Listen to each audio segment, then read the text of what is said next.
E aí pessoal, tudo bom? Esse é o nosso quarto vídeo sobre os espelhos planos. Nele eu vou falar sobre a rotação dos espelhos, é isso aí. O que acontece quando a gente rotaciona o espelho de um certo ângulo θ? O que acontece com o raio refletido, o que acontece com a imagem conjugada por esse espelho. E aí, vocês estão prontos? Acompanhem aqui comigo. Bom, deixa eu pegar minha régua aqui para a gente fazer tudo direitinho, bonitinho. Ó, reparem que eu tenho aqui um raio luminoso, esse raio verde que está aqui, incidindo sobre um espelho plano que está na horizontal. Eu vou até usar minha régua aqui para medir o ângulo com que esse raio está chegando, olha lá, aproximadamente 57 graus. Tá, e aí o que acontece? No ponto de incidência, a gente sempre tem que desenhar a reta normal, né? Então eu vou desenhar aqui uma reta normal. Cadê? Coloca ali direitinho, isso. Então a gente pega aqui uma caneta preta. Cadê minha caneta? Tá aqui. Pronto. Aí faz aqui, ó, um tchu. Pronto, tá lá nosso tracejado, nossa reta normal. E eu vou fazer também agora o raio refletido. Ó, só para lembrar, eu tinha medido 57 graus, né? Então vamos fazer bonitinho, direitinho, com o mesmo ângulo. Esse meu raio refletido tá aqui, ó. Pronto. Então, esse aqui é o raio refletido. Lembrando das leis da reflexão, o que a gente sabe? Que se esse ângulo aqui mede I, esse ângulo aqui, que é o ângulo de flexão, também mede I. Não é? Eu poderia chamar ele de R, mas eu quero chamar ele de I também para dizer que os dois são iguais. Tá, e aí o que eu vou fazer em seguida? Eu vou rotacionar o espelho. Então o espelho ele vai sofrer uma rotação aqui de um ângulo θ. Pronto. Esse é meu ângulo θ do qual o espelho foi rotacionado. Em consequência, o raio incidente que estava batendo nesse ponto aqui, ó, do espelho, ele não vai mais incidir sobre esse ponto. Ele vai incidir sobre outro ponto. Afinal, o espelho já não está mais aí, né? Vamos ver onde que ele vai incidir sobre o espelho? Vamos lá, ajeita ele direitinho. Tem que fazer sempre com muito capricho, né? Então coloquei lá os 57 graus. Esse raio incidente, ele vai acabar batendo no espelho aqui, ó. Olha lá aonde que ele atingiu o espelho. Ah, legal. Por quê? Porque o espelho girou, ele não está mais na posição inicial. E aí eu vou desenhar agora aqui a nossa reta normal, né? Deixa eu colocar aqui perpendicular ao espelho.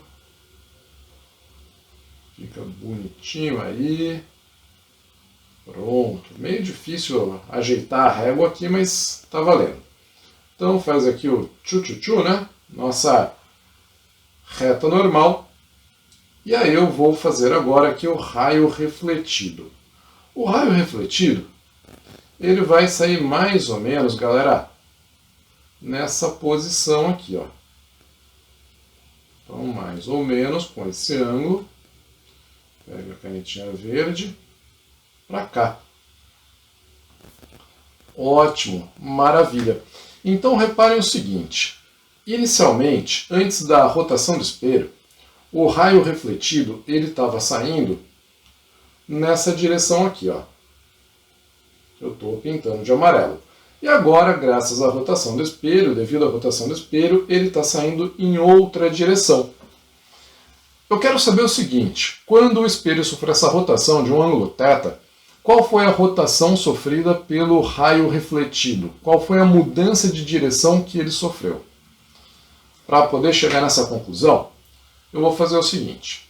Eu vou primeiro prolongar aqui, ó, o raio refletido na segunda situação, com o espelho rotacionado, e vou prolongar também o raio refletido inicial, aquele antes do espelho ser rotacionado. Então, tenho que colocar aqui bonitinho, direitinho, com muito capricho. Pronto, consegui. Agora eu faço aqui aquele tchu, né? Aquele prolongamento do nosso raio refletido inicial. E o que eu vou determinar aqui? Eu quero determinar esse ângulo, ó. Esse ângulo que eu vou chamar de delta. Então esse ângulo delta ele significa o quê? A variação da posição do raio refletido. Para chegar nesse ângulo eu vou precisar da ajuda de alguns outros ângulos aqui. Acompanha comigo o seguinte, ó. Esse ângulo aqui, ângulo formado entre o raio incidente e o espelho rotacionado, eu vou chamar de alfa. Devido à lei da reflexão, de que o ângulo de reflexão tem que ser igual ao ângulo de incidência, eu posso concluir que esse outro ângulo também vale alfa. Eu desenhei aqui o ângulo alfa. E aí, por ser oposto pelo vértice, esse ângulo aqui também mede alfa. Olha só, marquei outro ângulo alfa. Então, reparem que eu marquei aqui 3 ângulos alfa, certo? Isso da geometria vem molezinha. Agora, reparem também que esse ângulo aqui, por ser oposto pelo vértice com aqueles 2 ângulos de incidência lá em cima, ele mede 2i. E esse último ângulo que eu vou marcar aqui, ó, quanto que ele mede? Vou até puxar uma setinha para cá. Galera, esse ângulo é o complementar do ângulo de incidência inicial. Então o valor dele só pode ser 90 menos i. Certinho? Então reparem que eu tenho vários ângulos aí, que eu marquei. E por que eu marquei todos esses ângulos? Porque agora eu vou analisar 2 triângulos que aparecem na minha figura. Deixa eu pintar aqui o primeiro triângulo que eu vou analisar para você ver bem. É esse aqui, ó. Então repara nesse triângulo aqui. Você sabe que a soma dos ângulos internos de um triângulo tem que ser igual a 180 graus, não sabe? Pois é, nesse caso aqui, nesse triângulo que eu acabei de pintar, os ângulos internos são θ, qual outro? 90 menos i. Então, θ mais 90 menos i, mais 2i, mais alfa, tudo isso tem que ser igual a 180 graus. Então, θ mais 90 menos i mais 2i mais alfa tem que ser igual a 180. Se eu deixar só o θ isolado do lado esquerdo, eu vou chegar em θ igual a 90 menos i menos alfa. Então confere aí, vê se está certinho, vê se está tudo bonitinho. Inclusive vou chamar essa equação aqui de equação 1. Certo? Legal. Agora eu vou analisar outro triângulo. Qual triângulo que a gente vai analisar agora, galera? Quero analisar esse triângulo aqui, ó, que eu estou pintando de azul. Então repara nele. Legal. De novo, a soma dos ângulos internos tem que ser igual a 180 graus. E quais são esses ângulos? Ó, a gente tem o ângulo θ. Qual outro ângulo? 2i. E temos também alfa mais alfa. No último vértice do triângulo a gente tem alfa mais alfa, 2alfa. E essa soma, claro, tem que ser igual a 180. Então tudo isso é igual a 180 graus. Isolando delta de um lado só da equação, do lado esquerdo, a gente conclui que delta é igual a 180 menos 2 vezes i menos 2 vezes alfa. E essa equação eu vou chamar de equação 2. Tá, agora confere comigo as equações 1 e 2. Olha só, vamos fazer por cores. Ó. Reparem que o θ ele tem aqui 90 graus, o delta tem um 180. 180 é o dobro de 90, né? Deixa eu colocar agora em laranja aqui. Ó. Reparem que na conta do θ a gente tem menos i. E no delta tem menos 2i. O dobro de novo, né? 2i é o dobro de i. E finalmente, eu posso dizer que aqui, ó, No θ eu tenho um menos alfa e no delta eu tenho um menos 2α. O dobro de novo. Se você comparar as duas equações termo a termo, você pode concluir das equações 1 e 2. Então é bonitinho escrever assim numa prova, né? Você coloca lá o nome da equação 1, equação 2, e depois, ao invés de puxar um monte de seta, você se refere a ela. Você fala, olha, das equações 1 e 2, concluímos que... Opa, ele fez uma bolinha e volta, pronto. Então concluímos que delta é igual ao dobro de θ. Pronto. Essa é a conclusão a qual eu queria chegar. Qual é o significado dela? Que se um espelho plano é rotacionado de um ângulo θ, então o raio refletido por ele vai ser rotacionado de 2θ, de um ângulo delta que é igual ao dobro do ângulo de rotação do espelho. Certinho? Então essa é a nossa primeira conclusão a respeito da rotação dos espelhos planos. Mas o que acontece com a imagem de um objeto que estiver de frente para esse espelho? Vamos passar aqui para a próxima parte. Olha só, já está tudo preparadinho aqui, que beleza. Galera, reparem que eu tenho aqui um objeto de frente para um espelho plano, né? E aí, como você sabe muito bem, a imagem desse espelho é simétrica a ele em relação ao espelho. A imagem desse objeto, né? Desse objeto é simétrica a ele em relação ao espelho. Então eu posso contar aqui 1, 2, 3, 4, 5, 6 quadradinhos. Para o outro lado, 1, 2, 3, 4, 5, 6 quadradinhos. Eu sei que o objeto, a imagem do objeto vai estar aqui. E aí eu vou desenhar aqui, ó, essa imagem do mesmo tamanho, né? Simétrica ao nosso objeto. Essa é a nossa imagem I.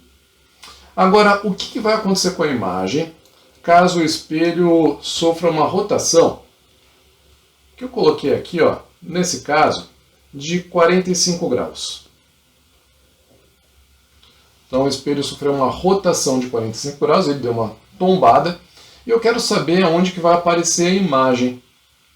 Vamos fazer o seguinte, aqui no meu objeto, eu vou marcar dois pontos.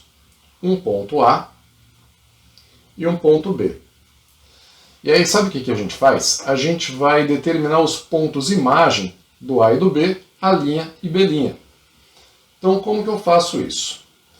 Eu tenho que traçar aqui, ó, uma reta perpendicular ao espelho. Vamos marcar direitinho aqui, tem que ficar em 45 graus, pronto. Perpendicular ao espelho. Ó, você pode ver que a distância do ponto A até o espelho equivale a uma diagonal e meia aqui dos meus quadradinhos, né? Bom, quer ver, ó? Tenho uma diagonal e meia até o espelho. Então eu conto a mesma distância para o outro lado, uma diagonal e meia, e nesse ponto eu vou marcar a imagem A'. Então esse aqui é o ponto imagem do ponto A, né? Quando o ponto A é o objeto. E faço a mesma coisa para o ponto B. Ó, você pode reparar que a distância do ponto B até o espelho equivale a 3 diagonais. 3 diagonais dos meus quadradinhos. Então eu conto mais 3 diagonais para o outro lado, né? Porque a imagem é assimétrica, lembra disso? Pronto, cheguei lá. E aqui, ó, esse ponto é o meu B'. Sabe o que isso significa? Significa que a minha imagem ela vai se formar aqui, ó, entre os pontos A e B, né? Na verdade A' e B'. Olha que beleza, que coisa maravilhosa. Galera, o que aconteceu com a imagem? A imagem que estava inicialmente na vertical, agora ficou na horizontal. Quando o espelho sofreu uma rotação de 45 graus, a imagem sofreu uma rotação de 90 graus. De novo, o dobro da rotação do espelho. Então, toda vez que um espelho sofrer uma rotação em torno de um eixo, a imagem vai sofrer uma rotação 2 vezes maior. Certinho? E aí eu posso citar aqui para você um exemplo de um exercício da FUVEST, onde isso foi cobrado. Um exercício bem legal, que eu já deixei preparado para a gente aqui. Ó. Então, olha lá o que ele fala para a gente. Um espelho plano em posição inclinada forma um ângulo de 45 graus com o chão. Uma pessoa observa-se no espelho conforme a figura. A flecha que melhor representa a direção para a qual ela deve dirigir o seu olhar, a fim de ver os sapatos que está calçando, qual é? Olha só, se você quiser enxergar o seu nariz, você tem que olhar para onde? Para a imagem do seu nariz formada no espelho. Se você quiser enxergar a sua orelha, você tem que olhar para a imagem da sua orelha formada no espelho. Se ela quiser enxergar o sapato que ela está usando, então ela tem que olhar para onde? Para onde se forma a imagem do sapato. Vamos fazer isso? É muito parecido com o exemplo que a gente acabou de fazer, né? Então deixa eu colocar aqui ó, a régua perpendicular ao espelho. Tá aqui. Vamos determinar a imagem da cabeça dela primeiro. Então, medindo aqui com a minha régua, né, mais ou menos, dá para ver que tem aqui 2 espaços e meio, contar 2 espaços e meio. Então eu faço aqui uma marquinha. Pronto. A imagem da cabeça dela vai estar aqui nesse ponto. Deixa eu traçar aqui o nosso famoso tchu-tchu-tchu, né? Faz um tracejadinho aqui. Pronto, para ficar mais claro. Agora eu vou fazer a mesma coisa no sapato dela. Então eu vou medir mais ou menos aqui ó, a distância do espelho até o sapato dela. Certo? Vai dar, pelas minhas contas aqui, aproximadamente 6 espaços e meio, 6 medidas e meias da régua. E a imagem do sapato acaba ficando, cadê? Aqui nesse ponto, ó. Ah, maravilha! Então eu encontrei a imagem da cabeça da moça, a imagem do sapato dela, e a imagem dela por inteiro ficaria aqui, ó, dessa forma, na horizontal, né? Porque o espelho está rotacionado de 45 graus em relação à vertical, então a imagem dela vai estar rotacionada de 90 graus, 2 vezes mais. Agora, qual dessas direções que faz com que ela enxergue o seu sapato? Bom, se ela olhar na direção A, reparem que ela vai enxergar mais ou menos a cabeça dela, né, os olhos dela. Se ela olhar na direção C, ela não vai nem se ver, não vai nem ver a própria imagem. D e E, muito menos. Então ela só pode estar olhando na direção B. Olha só. Aqui não deu exatamente, né? Ficou aproximado, mas para que ela possa enxergar o sapato que ela está usando, ela tem que olhar aproximadamente na direção B. Direção B, alternativa B, tá feito. É isso aí, galera. Então essa foi a nossa aula de rotação dos espelhos planos. Espero que você tenha gostado, que tenha entendido tudo, tenha tirado suas dúvidas. Mas se tiver dúvida normal, escreve aqui no comentário, deixa aí sua dúvida que eu posso responder.